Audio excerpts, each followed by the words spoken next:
Good morning, everyone. Welcome to my podcast. My name is Corrina, and I have Harley, our little black kitty, one of our little black kitties in my lap. This podcast is about my knitting projects and also about horsemanship. And I've been thinking a lot about Mustangs and advocacy for them. Which I'll explain later, so I should probably finish properly introducing myself. The sun's shining, so I've got kind of this weird thing going on, but it's October. In fact, it's October 27th, 2023, in case you're listening to this sometime in the future, and it's a gorgeous, bright, sunny, and I would say winter day. We had our first frost last night. So that kind of brings me to region. Where am I? I'm in the Pacific Northwest. I'm up in the northwest corner of Washington State. Latitude is just above 48 degrees, and you might be aware that the Canadian border is at 49 degrees. It's the 49th parallel is the border between Canada and the US, at least in this part of the country. So yeah, we've had a long dry summer, and fall seems kind of short. It seemed like it was summer about a week ago, and then all of a sudden it's fall, and now it's winter. So that's where we are. Okay, well, let's just dive right into the knitting, because that's typically what I start out with. So if you're here for the knitting, welcome. I hope you have a project that you're working on, and maybe a beverage of some description. It is about 10 o'clock in the morning, so I just made myself a cup of decaf tea. It's a reishi mushroom tea with some other good stuff in it that I tend to drink daily. It's supposed to help your immune system, and why not?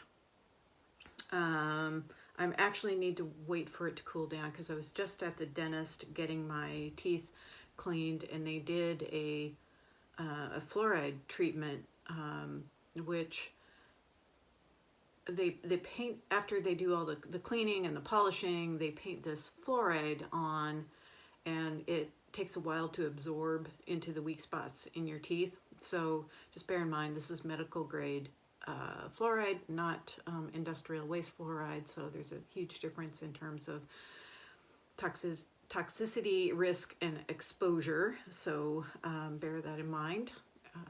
I know there is some controversy about fluoride in drinking water, but just bear in mind that there are many things that are good for you in some doses that are terrible for you in other doses, like for instance oxygen. 100% oxygen is fatal. Drinking too much water is fatal. I can probably come up with a lot of examples as well, and it turns out that fluoride is one of those as well. It can be toxic at the wrong dose and probably the wrong chemical composition.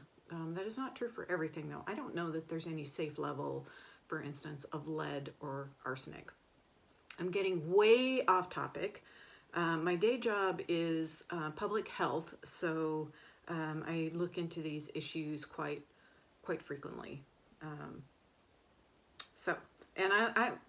Which also kind of brings me to the subject of advocacy, which I will get around to again when I get to the horsemanship part of this episode. So for many years working in public health, I work in environmental health, which there's a lot of regulatory compliance around food safety and wastewater and solid waste and drinking water. A lot of rules and regulations that are meant to enhance the living environment for people. So I spent a lot of time doing that kind of work, and have recently switched over into more of an advocacy position, because one thing I have learned is that when people don't have resources, no matter how much you tell them that they need to comply with something, they just don't have the ability to do that because they don't have resources, and it's not necessarily their fault.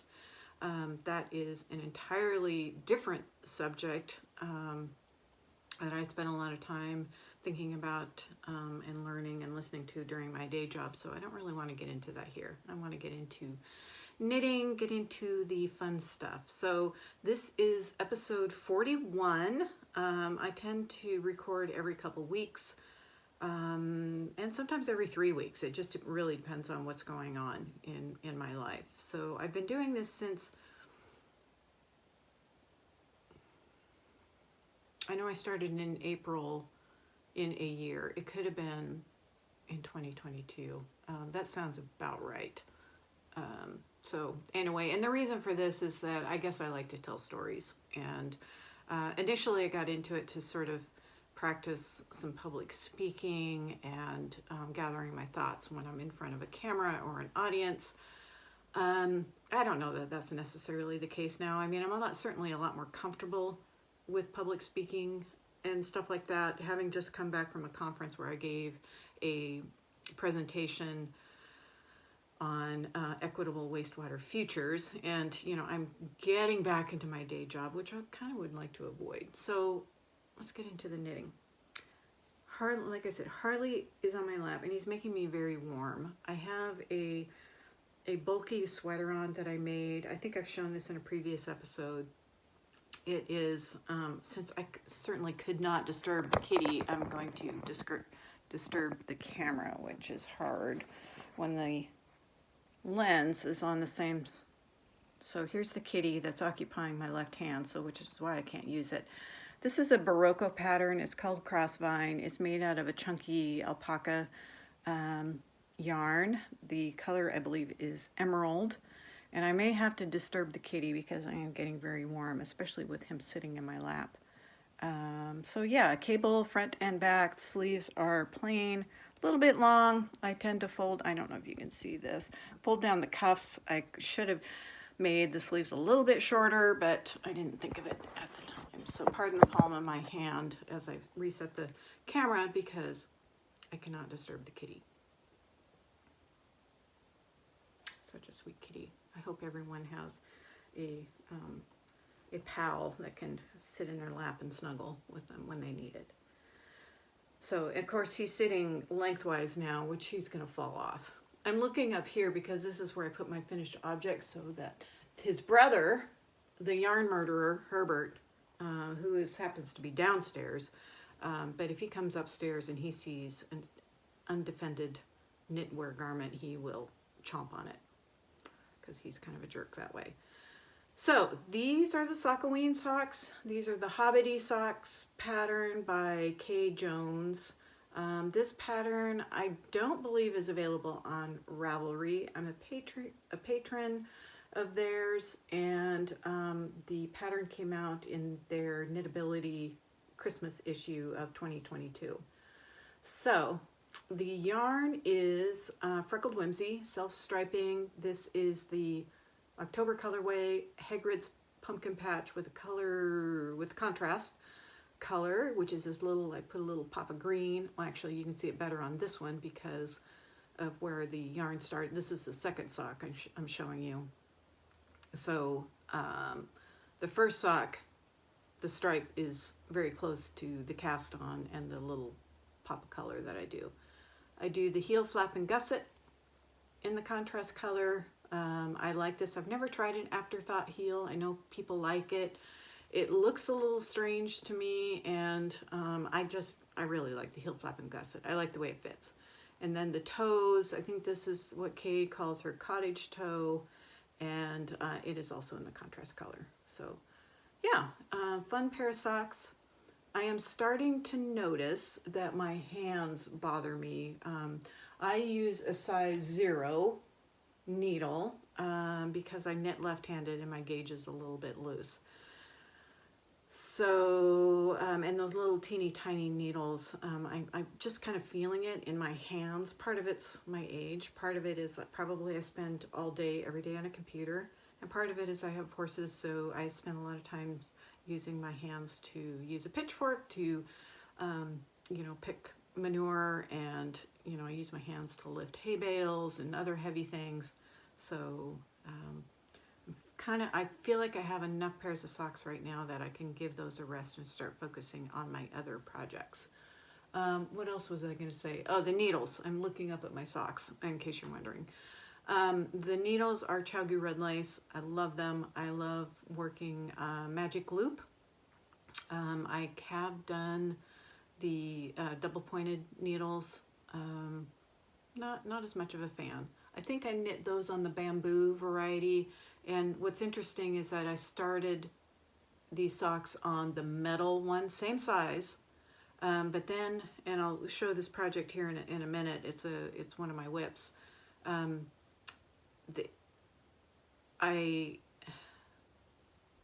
switched from the metal needles of the same size to the bamboo, same brand, same size, just different material.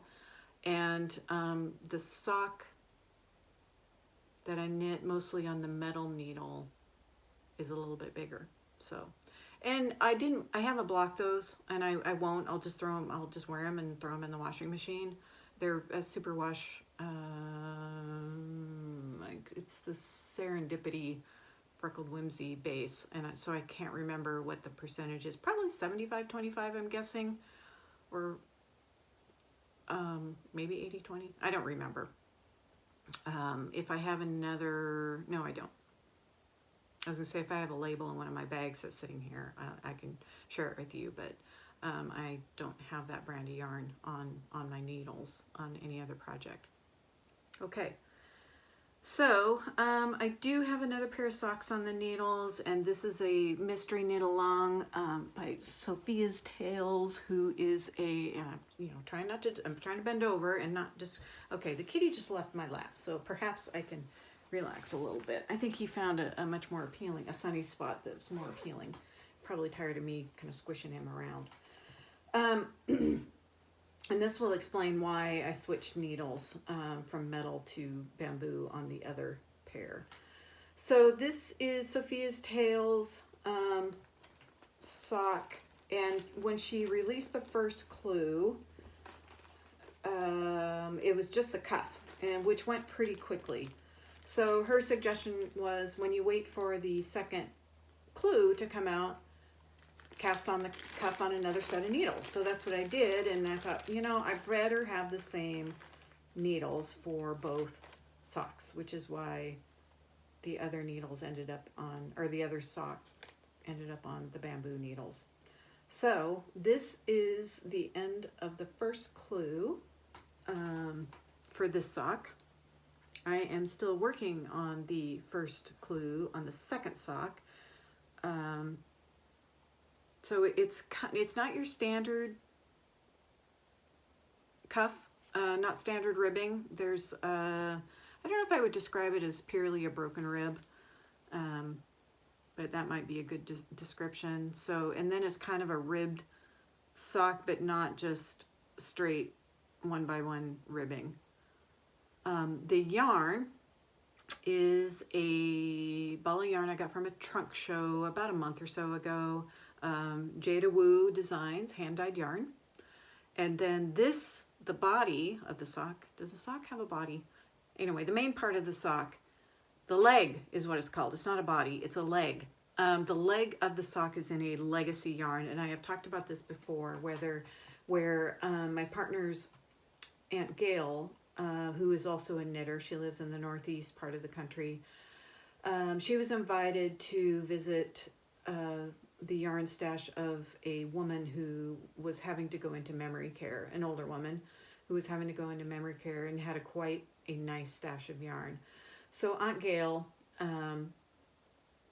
which kind of reminds me I didn't really properly finish my introduction, but anyway, I'll just continue on with this part of the story for now. Aunt Gail snagged a bunch of yarn for me and her daughter, Melissa, who is also a knitter. So this yarn, this is the Jadawoo yarn. This is the contrast color. This is my neutral in a navy blue, and I think it's called just navy. And then this is the legacy yarn, and it is hedgehog? Yes, hedgehog fibers. And I'm going to need to put my glasses on, so I leave my glasses up here too. Otherwise, they become cat toys. They just can't leave anything alone. And this is called, the color is called Truffle. I've never knit with hedgehog fibers before, and I really like it. It says made in Ireland. It is 90% superwash merino and 10% nylon. Hand dyed using wash fast and light fast dyes. Machine washable. So yeah, here's the label. The color is Truffle. Very pretty, and I think it goes very nicely with this blue. So I'm taking my time on these socks. You know, again, it's, you know, my hands are starting to hurt a little bit. So I just, and I have enough socks, so I'm not particularly in a hurry. I mean, I don't do the knit-alongs for competition or anything. I do it for fun and just kind of a sense of community, and also support the knitwear designer, Sofia's Tales.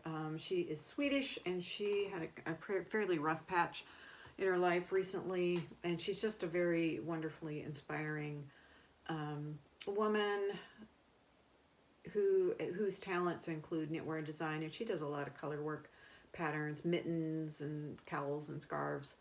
I don't know if she does garment design. I think she's more known for her mittens and socks and stuff like that. Anyway, she does beautiful filming in a beautiful area, so I really enjoy watching her podcast, and I have put that in my show notes. So another project I have had on the needles for quite a while. This is a cardigan. I made it out of cotton. This is repurposed yarn. This is a pattern by the Creabea, who is a knitwear designer based in Edinburgh, and a very prolific one. So this is a cropped sweater with this really kind of nifty lace pattern. And I finished one sleeve. You're supposed to do like your standard ribbed cuff, but I didn't. I just followed the pattern all the way down. What is odd is that somehow the left sleeve ended up smaller than the right sleeve. I am going to try to fix that with just doing a series of decreases and see if it works. If not, if that doesn't work, I will try it on and see which sleeve is more comfortable, and then rip out the other one and reknit it. So it's taken me forever, quite honestly, to do this. I think I'm a little bit on sleeve island, so where I'm having a little trouble getting through it. I did end up I started it and then ripped it out because it was just way too big. And this is supposed to be kind of a spring-summer cardigan, so I'm not in a hurry to finish this either. The yarn is a Knit Picks yarn. It's called Kotlin. The color is ash. It's a DK weight. It is 70%, says Tangus cotton, Tanguis. I'm not sure exactly what that is, and 30% linen. So it's machine washable in cold, so I'm happy about that, and I think this is just going to be a really nice layering piece. So looking forward to that, being off my needles eventually, starting a new project. And then my third whip that I brought to show you, oops, I'll lose the labels. Yeah, speaking of winter, I got to wear a stocking cap and a pair of hand knit mittens for the first time this season. Yesterday or the day before. Kind of cool. So the other is, the one I'm kind of in a hurry to get through is a haunted house MKAL. The MKAL's over and I am almost done. It's color work. It was supposed to start, well, it started the 1st of October. It's called the Haunted House MKAL, and it's Tellybean knits. So it takes 6 colors with she did a very nice guide of how you should pick your colors. and what the yardages should be. So she did a very nice guide on tips for choosing your colors. I am doing mine out of scraps, which I think is part of the idea. I had a lot of variegated and kind of self-striping scraps. So some of, and I'll show you the cowl. It's a cowl. We knew that. The shape of the cowl is not a surprise, but how it comes together is pretty cool. So the Clue schedule release, Clue 1 came out on October 1st, and then every subsequent days, Clue 13 came out on the 13th. And the MKAL ends on the 31st, which is Halloween. So I am on Clue 11. So if you are doing this and behind and don't want a spoiler, then look away. I will talk about it, so I encourage you to fast forward if that is your situation. I don't know if I'm going to, I kind of have to finish it this weekend if I'm going to wear it for Halloween, because I do work next week. Get this tucked in. So, at first I wasn't sure how these colors are coming together, but I think it's going to be good enough. So this first section is spiders. So you can see the spider stitch. So right there is a spider stitch. It started with your typical garter tab that shawls start. It's kind of funny because it looks like a little mini V-neck with no arms. So anyway, you knit back and forth for a while, and then you knit, then you start knitting in the round. So that was the first clue. The second clue was these bobbles. Let me get the strings out of the way so you can see it. So these bobbles, kind of like witches' eyeballs, I guess. Not sure if that was the intent, and it's hard to see in this light, especially with the dark yarn, but I don't know, maybe you can hold them there. So you can kind of see those bobbles. I don't remember what this third one was. We're not in the color work section yet, and this was a leftover sock yarn that is micro striping, so that's why it looks the way it does. I really like the colors, so I don't really mind. There's some cables here, so I don't really mind that the pattern doesn't show up that well. I forgot to talk about this yarn. This is a sock yarn. This is a hand-dyed yarn from a store on Whidbey Island called Skein and Tipple. So it is a combination cocktail bar and yarn store. I mean, what's not to love? This Witch's Baubles yarn is a Barocco. It was a sample that I got, and I don't remember, probably 20-25 grams. This section stripe is the broomstick. So you can see, I think, these little broomsticks. This is a United brand mini, and I think it's supposed to be a contrast color for a sock. I just happen to have it in green. And this section, this is where the color work begins. So I think you can see the bats.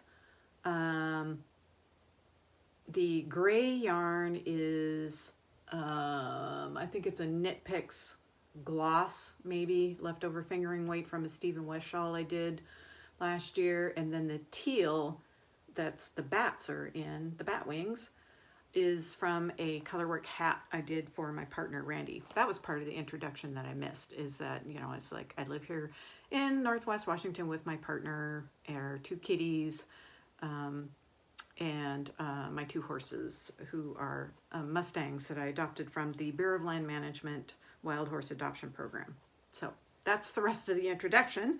So anyway, this teal was part of a colorwork hat that I made for Randy for Christmas. 2 Christmases ago, I think. So here is another colorwork section. I think this is supposed to be like witch's eyeballs, so there are a series of squares. The yarn is this leftover is the same as this, and the Barocco. So the first and second colors is this section. This section are pumpkins, so that is the microstripe yarn and the teal. So not super great contrast because the microstripe yarn has some darker colors in it, like black. is hard, but I think you can still get the idea of pumpkins. I honestly don't remember what this stripe was, but it's just it's the leftover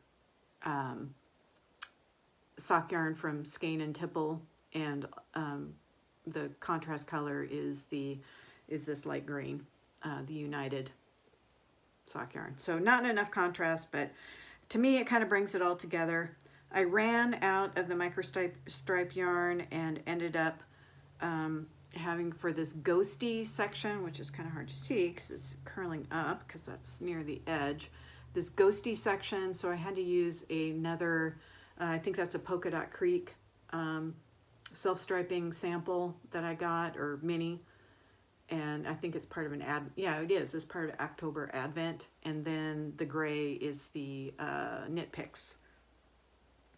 So, and then there's a smaller stripe of, these are supposed to be like headstones. So that is that Skein and Tipple yarn with the contrast color as that teal yarn that I used to make a hat for Randy. And then the section I'm on right now is kind of you can't see it yet, but it's a skull and crossbone section. So that is clue, what did I say it was on, like number 11? So yeah, I'm hoping I get it done for Halloween. It'll be done shortly after Halloween, and as far as I'm concerned, I can wear it until Christmas, or at least winter. So let me tell you what. Yeah, I'm on clue 11. And this clue is called Poison. So, and then clue 12. And then clue 13. So hopefully I'll have it done this weekend. Unfortunately, we have to go to a funeral tomorrow, so I can kind of see myself knitting in the morning, but probably not after that. I keep forgetting to talk about needles. I'm using Chalgu Red Lace. They are in... they're the 4mm, and I have the same needles. No, that's not true. For the Creabea, the Corran cardigan, which I don't think I said the name, I'm using a size 5. And I don't remember. It's a metal, probably Clover. That's a brand that I used to use. Okay, I'm gonna drink a little tea, hopefully not melt all the fluoride off my teeth, or hopefully it's absorbed. So that is my knitting. I was going to share with you,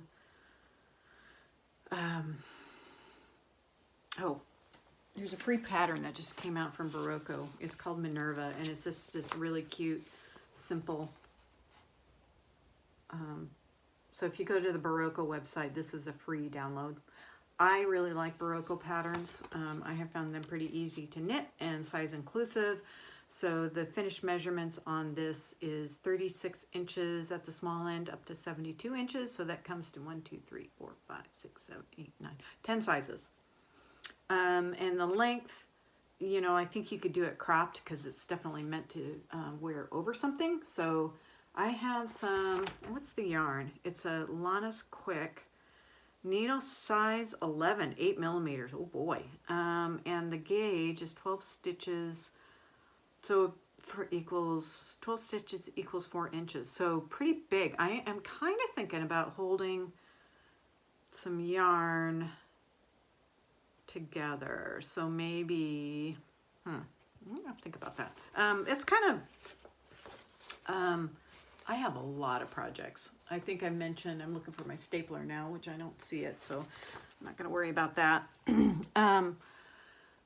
I think I mentioned in a couple episodes ago that I spent a lot of time sorting out my projects and assigning yarn to different projects and stuff like that, because it was just getting kind of out of hand. And I ended up with a spreadsheet with 35 projects on it, which is kind of nuts. So it'll take me a while. I mean, I typically have like 3 or 4 projects on the go. I'm most comfortable with having 3. But like I said, right now, the Stephen West MKAL is on pause right now. You probably, if you follow Stephen West, you know he had to do a major design change due to the first clue his original first clue looking like a hate symbol. And Stephen West is just not the kind of person who is going to push through and say, well, it doesn't matter, that's not what I intended. He went ahead and pulled the design because he doesn't want to hurt anyone, and I really appreciate that pivot. Some people were having a hard time getting around that. I think it was the honorable thing to do, and I hadn't even started yet when that happened, so it wasn't a big deal to me to pivot. And again, I think it was the right thing to do. Also, even if I had started, I am the rip out queen. So, I mean, I have no problem ripping out something that's not working.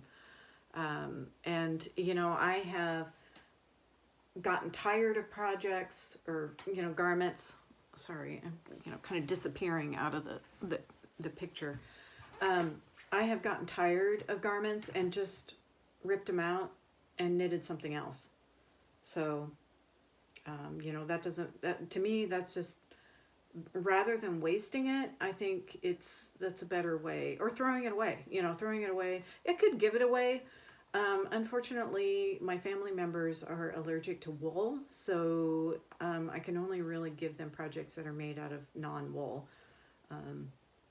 And I'm starting to do that. Give them projects that are made out of the non-wool, because, you know, frankly, I have enough projects that I can knit other things in wool, and they can enjoy the things that are not wool. Okay, I talked about the yarn, Freckled Whimsy. The microstripe yarn is by Knitivity, and I will put links of these in the show notes, also called the description box. The indie dyed yarn was Jadawoo Designs. I have a link to that. I put in some of my favorite podcasts. So I really like the Bakery Bears. I mentioned I'm a patron of theirs. They just put out a lot of great content. They are located in, I think, Yorkshire area of England. And they just do some really neat, they're a husband and wife team. They both knit. She is the knitwear designer, yarn dyer, and he is a color work. He really enjoys color work, and he knits far fewer projects than she does, but he also does a lot of great, what am I trying to say? Other content, non-knitting content that's just very enjoyable to watch if you're knitting, which I hope you're doing right now as I'm telling my stories. Stephen West is another one. He does a lot of great designs, and there was a recent episode. I didn't really know what his background was, but apparently he's originally from Oklahoma, and he was a dancer, which I find, like a modern dancer, I believe, which I find fascinating. That was his background, and he's in Amsterdam now. I mentioned Sofia's Tales, the Swedish woman. She has subtitles, English subtitles. So, but she doesn't interviews in English. She speaks both, but I think she's more comfortable in Swedish. So, so if you are interested in her work, then I highly recommend watching it. But it is a little bit harder to knit too, because you have to kind of read. But it's doable. Crazy Sock Lady is also one of my favorites. And then the Creabea Knitting Podcast, very productive designer. A young woman, I think she said she put out 17 designs last year. That is amazing. I mean, I know there's people that put out, or that produce,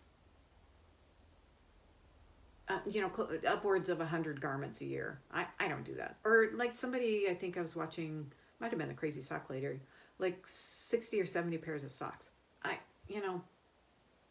I might knit a pair of socks a month, and that's if I'm concentrating. You know, if that's how people want to spend their time, I am all for it. My hands can't take it, and I can't sit that long. I know some people can walk and knit or be on a treadmill and knit. I can't do that. I don't think I'm that coordinated. So I feel pretty good about being able to knit and watch a podcast at the same time. Horses. I'm finally getting to the horses. Okay, this is going to be a long episode, so I really hope you are working on something and have adequate nutrition and hydration to help you along. So Odin and Bragi, the Mustangs, they are Mustangs that were gathered from they're from two different herd management areas in Oregon. Odin is a Cold Springs Mustang. Bragi is a Warm Springs Mustang. Far apart from each other. One's in Central Oregon. Cold Springs is more in eastern, northeast Oregon. The Bureau of Land Management gathers these horses periodically off the range. There is a whole environmental, political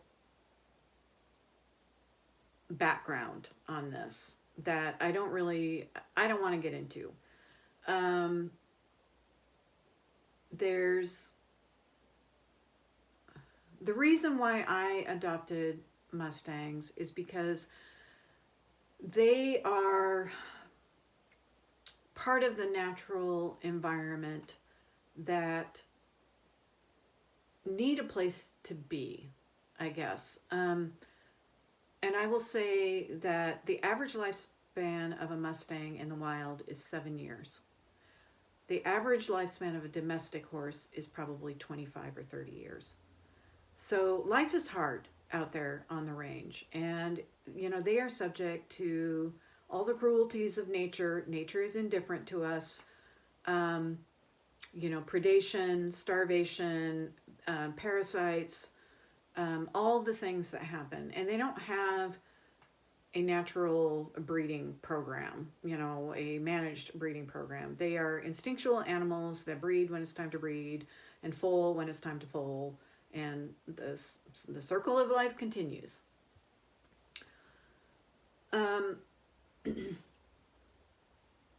It breaks my heart that horses are treated as a commodity. It breaks my heart that animals, livestock in particular, are treated as commodities, and sometimes even our domestic pets are treated as commodities. So I'm probably going to get a little preachy here, and if you don't agree with me, that's fine. There's plenty of other podcasts that you can watch, or you can listen to my point of view and either accept it or reject it. So it like I said, it really bothers me that animals in general are treated as commodities, and this has started to inform my food choices. I do eat meat, but a lot less than I used to, and I try to be very conscientious of how meat was raised. So that's the commodity part of animals. It bothers me. Puppy mills bother me. Specialized breeding bothers me, although I know there is a whole preserve the breed component of our population that I don't disagree with at all. I think it's important to breed animals responsibly so that they are healthy and happy, and that includes, from moms to pups, and even stallions. You can overbreed stallions or stud dogs, and it takes a toll on them. It sounds kind of nuts, but it does.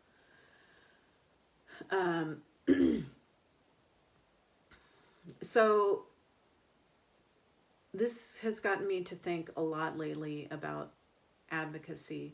I have had Odin for 5 years now. He was gathered as a 6-year-old in January of 2018, and old enough to probably have his own band of mares. Maybe not a big band of mares, but his own band of mares, or maybe he was part of a bachelor herd. I don't really know. He was gathered and gelded and vaccinated, and his entire human experience to that point was pretty rough. Mustangs are gathered with a combination of helicopter, ATVs, horsemen, and they are herded into this corral with members who probably aren't even their own herd. And if there are parallels in our human history that match this, there probably are. This is the way that we do things, and it's not always right. Even though, like I said, for the benefit of the animal, for a longer lifespan, for getting through that part of their life to be in a comfortable and healthy place. And they don't all end up in comfortable, healthy places.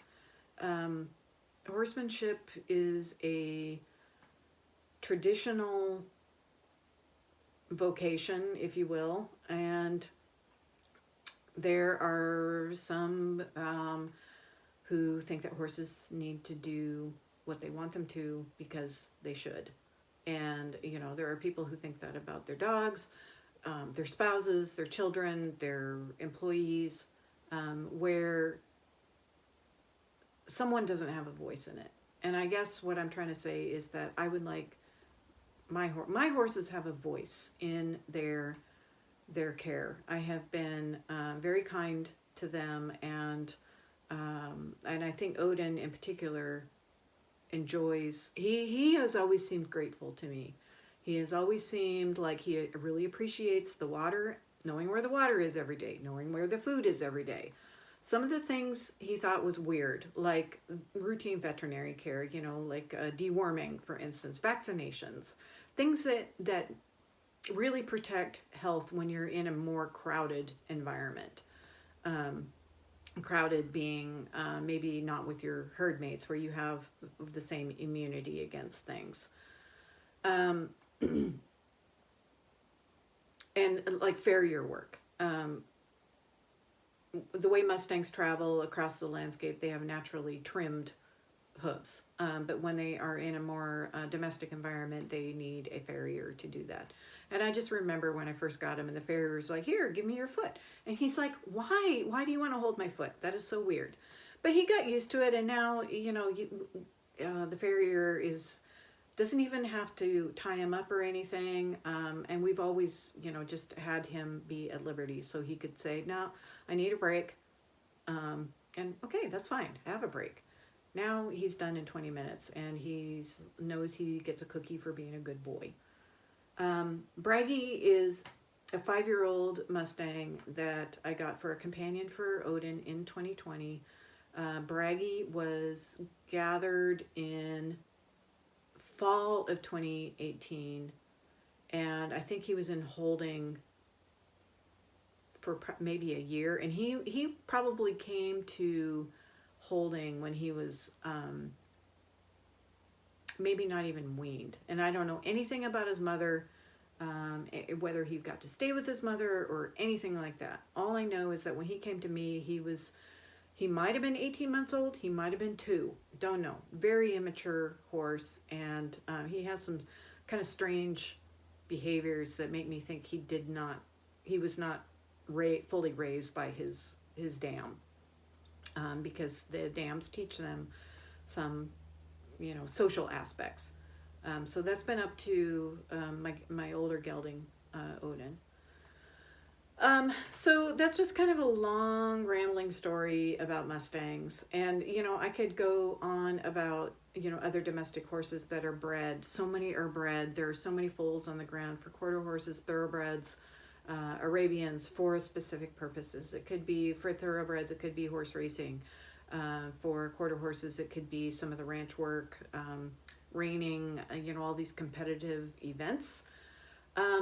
You know, and again, it's not all of these horses end up in happy, healthy homes. Sometimes they are downright miserable homes, or miserable environments. I wouldn't even call them homes. Sometimes, I mean, and I used to be guilty of this because I didn't know any better. I thought horses lived in stalls. But it turns out that's kind of like jail. You know, they live in a 10 by 10 or a 12 by 12 stall. Maybe they have a little porch that they can go out on. And then, you know, typically they get to go out for an hour, hopefully to be ridden, or, you know, just go out and play with our friends for an hour. That's not very much time. as I've gotten older and realized that horses are not commodities, they're not like bicycles or motorcycles that you just put in the garage and put away, you know, and realize that they have thoughts and feelings about things, and you know how they interact with you can really depend on their environment and where they feel safe, and whether or not they're bonded with you. And I think the reason why I got back into horses as an adult is I wanted to re-experience that bond I had with my friend's horse when I was growing up. Her horses lived out in the pasture. She had two of them, couldn't ride them both at the same time, so she often invited me to go riding with her. And you know, it was just wonderful to to get on these horses and just ride all over the place. And that's what I wanted to experience as an adult. Of course, as a child, I didn't recognize, you know, all the responsibility that goes into that, you know, making sure that they have adequate food, but not too much, because some of them end up with metabolic issues that can impact their feet and their health and on and on and on. And you know, their behavior. They can't speak to us in words, so they speak to us through their behavior, and it's a matter of whether or not we're listening. And horses, when they are worried or feeling insecure, they can be a little bit unpredictable, and they're big animals. They don't necessarily mean to run you over, but if they're scared, they're just trying to, you know, get out of whatever it is that's making them feel scared, whether it's something that makes sense to us or not. And you know, if you're in the way, you know, you need to, it's your responsibility, in my opinion, as a horse owner, that you need to teach them how to respond to things that scare them. Typically in the urban environment or domestic environment, I don't live in an urban environment, you know, they're safe. Even though there are predators around here, I mean, I have seen a mountain lion trot across the pasture. Mountain lions around here are probably not interested in horses, especially large horses. My horses probably each weigh 1,200 pounds. There are plenty of other deer and smaller game around here that they would be interested in. And I'm aware that some neighbors up the road, they have goats, and that suffered a mountain lion attack a couple of years ago. And that's definitely much more mountain lions, easier prey. So, and I don't think mountain lions typically come to the barn. You know, it's just not their environment, their hunting environment. So it happens, you know, there's always the outlier. So all that to say, you know, the priority of a horse is their safety, companionship, food, water, and shelter, and possibly in that order. So keeping that in mind when you're trying to ask them to do something that may seem weird to them, keeping those priorities in mind, and you know, the hierarchy of the herd, the leader is the herd mate that makes good decisions and has some confidence about them. So, you know, when you separate them out of the herd environment, you become the herd leader, or ideally you do. Otherwise, you're in a dangerous situation if your horse is the herd leader all the time. It's always helpful to negotiate. So, and that's what I practice with my horses. You know, I practice listening, I practice asking, and I practice giving them a break when it's just, they just can't quite comprehend what I'm asking. And I try to ask it in different ways. But I think treatment, advocacy for these animals in this way, I think is a good path forward, maybe even for humanity. I would like to think so. So I think I'm going to end this podcast here because we're getting on 50 minutes, and I would like to go outside. It's still nice out. Go out and spend some time with my horses and enjoy them. So just keep in mind, you know, your horses or your dogs or your cats, they don't have Olympic aspirations. They don't have a schedule that they need to do a certain amount of competition or to work out. Of course they need exercise. Your dog needs walks, your cats need some playtime, and your horses need some exercise as well. And typically mine get theirs out in the pasture, and then whatever little bit of work that I do with them. And And how I know they enjoy it is when I go out to the pasture, they come up to me and they're like, hey, what are we doing? And if I pick one to go do something, the other one says, well, what about me? Pick me. I think that's important. That's important feedback.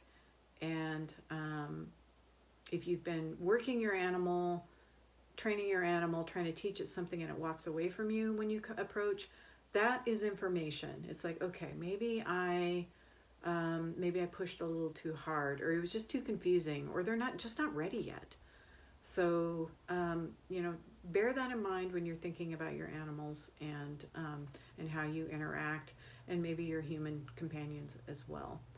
So on that, I'm going to end this and perhaps talk about some gardening in the future, because I do have I'm transitioning to an indoor garden as it gets colder. So anyway, on that note, have a great day, and I'll see you in a couple weeks.